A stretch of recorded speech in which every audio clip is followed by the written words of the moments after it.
तो स्टुडंट आज आपण 12th स्टँडर्डचं बुक कीपिंग अँड अकाउंटन्सी ह्या सिलेबस मधलं second chapter not for profit concern sum number 8 page number 119 Jeevan Jyoti art circle हे सम सोडवणार आहोत. पहिले आपण सम वाचून घेऊया. न्यूली स्टार्टेड आर्ट सर्कल हे जे आहे सम हे न्यूली स्टार्टेड ऑर्गनायझेशनचं आहे. Jeevan Jyoti art circle a newly established concern has presented the following information: receipts and payment account for the year ending 31st March 2018. Debit balances: receipts to admission fees 22,000, to subscriptions 40,000, to donations 18,000. Payment side: by furniture 12,000, by stationery 4,000, by office rent 2,600, by newspapers and periodicals 300, by telephone expenses 560, by investment 23,000, by balance carried down, cash in hand 7,540, cash at bank 30,000, total outer column 37,540, and the total receipts and payment is 80,000. So the adjustment: subscription outstanding for the year was rupees 5,000. Subscription ला खून करून घ्यायची आहे. Depreciate furniture at 10% per annum. Furniture ला खून करून घ्यायची आहे. Full amount of admission fees and 50% donations are to be capitalized. Admission fees ला खून करून घ्यायचे, donations ला खून करून घ्यायचे. You are required to prepare income and expenditure account for the year ending 31st March 2018 and the balance sheet as on that date. म्हणजे आपल्याला income and expenditure and balance sheet हे दोन्ही विचारलेलं आहे. आता इथं जे ऍडजस्टमेंट आहे ऍडमिशन फीज फुल्ली त्यांनी कॅपिटलाइज केलेली आहे आणि डोनेशन्स आहे हे 50% कॅपिटलाइज केलेलं आहे. त्याप्रमाणे आपण ह्याचे इफेक्ट देणार आहोत.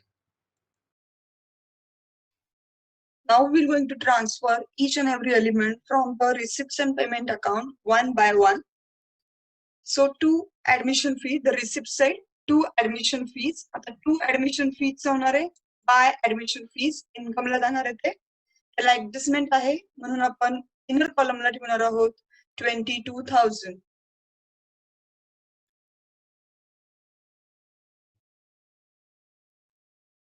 एक जागा सोडायची आहे ऍडजस्टमेंट साठी. देन टू सबस्क्रिप्शनचं पोस्टिंग होणार आहे आता इथे बाय सबस्क्रिप्शन. ऍडजस्टमेंट आहे इनर कॉलम ला ठेवणार 40,000. टू डोनेशन्स होईल बाय डोनेशन्स 18,000 इनर कॉलम ला ठेवणार आहे. त्याच्यानंतर नेक्स्ट एलिमेंट पेमेंट साइडला जाऊया आपण. Bye furniture. फर्निचर असेट आहे ते बॅलन्स शीट असेटला जाणार आहे. फर्निचर इनर कॉलम ऍडजस्टमेंट आहे 12,000.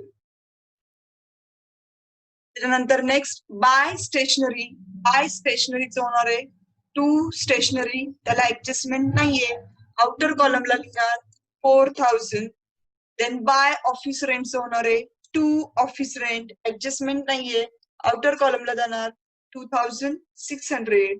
देन बाय न्यूजपेपर्स अँड पिरियॉडिकल्स होणार आहे टू न्यूजपेपर्स अँड पिरियॉडिकल्स ऍडजस्टमेंट नाहीये आउटर कॉलमला जाणार आहे 300.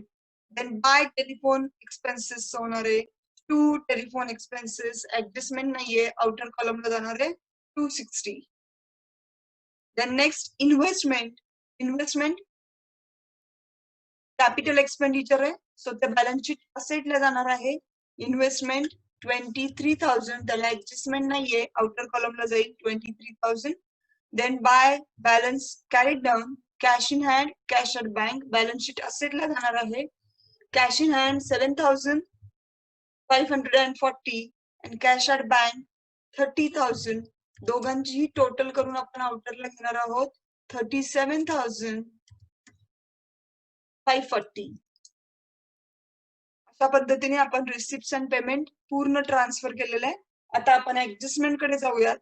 फर्स्ट ऍडजस्टमेंट आहे subscription outstanding for the year was ₹5,000 म्हणजे करंट इयरचं आउटस्टँडिंग सबस्क्रिप्शन आहे म्हणून ते आपल्याला ऍड करायला लागणार आहे. मग आपण इथं सबस्क्रिप्शन ऍड करणार आहोत. आउटस्टँडिंग अमाऊंट आहे फाईव्ह थाउजंड ऍड करून आपण आउटरला अमाऊंट घेणार आहोत 45,000. देन नेक्स्ट त्याचा सेकंड इफेक्ट जाणार आहे बॅलन्स शीट असेटला आउटस्टँडिंग सबस्क्रिप्शन म्हणजे आपलं इन्कम आहे. सो आउटस्टँडिंग इन्कम सो ते जाणार आहे बॅलन्स शीटच्या असेट साइडला. Outstanding subscription amount ₹5,000. Then next depreciate furniture 10% per annum. फर्निचरची अमाऊंट आहे 12,000. त्याच्यावरती 10% काढायचं, ती अमाऊंट येईल 1,200. सो 12,000 मधून 1,200 लेस केलं, आउटरला जाणार आहे 10,800. त्याचा सेकंड इफेक्ट जाणार आहे इन्कम अँड एक्सपेंडिचरच्या डेबिट साइडला to depreciation on furniture amount आहे 1,200. The next full amount of admission fees and 50% donations are to be capitalized. म्हणजे ऍडमिशन फीची फुल अमाऊंट आपल्याला कॅपिटल फंडला ट्रान्सफर करायचंय, म्हणून इथं मी लिहिणार आहे लेस फुल्ली कॅपिटलाइज 22,000. म्हणजे बाहेर नील अमाऊंट येणार आहे. आणि त्याचा सेकंड इफेक्ट जाईल बॅलन्स शीट कॅपिटल फंड मध्ये आम्हाला ऍडमिशन फीज ऍड करायची आहे. Add admission fees 22,000. इनरलाच ठेवायची ती amount. Then 50% donations are to be capitalize. डोनेशनचं 50% आम्हाला काय करायचंय कॅपिटलाइज करायचं आहे. त्याच्यामुळं 18,000च्या 50% म्हणजे 18,000 डिवायडेड बाय 2 म्हणजे आमचा अमाऊंट येणार आहे 9,000.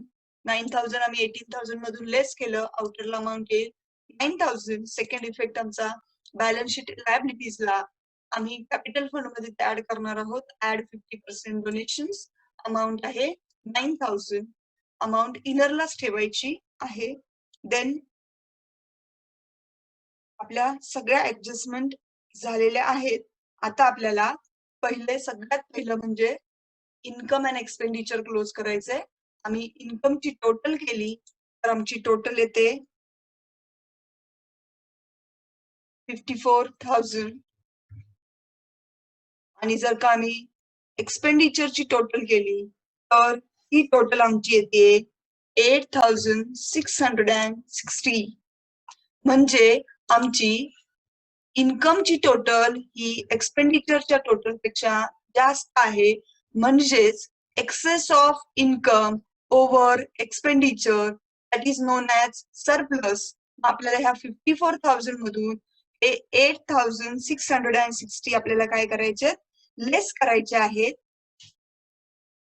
त्यावेळेस आमची अमाऊंट येते ते असणार आहे आमचं सरप्लस. त्याची अमाऊंट आहे 45,340. ही आमची एक्सेस ऑफ इन्कम आहे. आपण 54,000 ला income and expenditure account close करणार आहोत. त्याच्यानंतर हे जे सरप्लस आलेलं आहे हे सरप्लस आपल्याला कॅपिटल फंड मध्ये ऍड करायचंय. तिथे आपण लिहिणार आहोत ऍड सरप्लस 45,340 आम्ही ऍड करायची आहे. आणि आता आम्ही टोटल आउटरला घ्यायची आहे. ती अमाऊंट येते 76,340. अशा तऱ्हेने आमची लायबिलिटीची जी टोटल असणार आहे ती येते 76,340.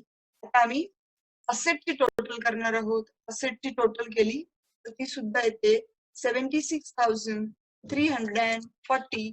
अशा रीतीने आमचं बॅलन्स शीट सुद्धा इथे टॅली झालेलं आहे. अशा पद्धतीने आज आपण रिसिप्ट्स अँड पेमेंट आणि ज्या ऍडजस्टमेंट दिलेल्या आहे त्यावरनं income and expenditure and balance sheet बनवलेलं आहे. मला अशी आशा आहे की हे सम तुम्हाला नक्कीच समजलेलं असेल. थँक्यू.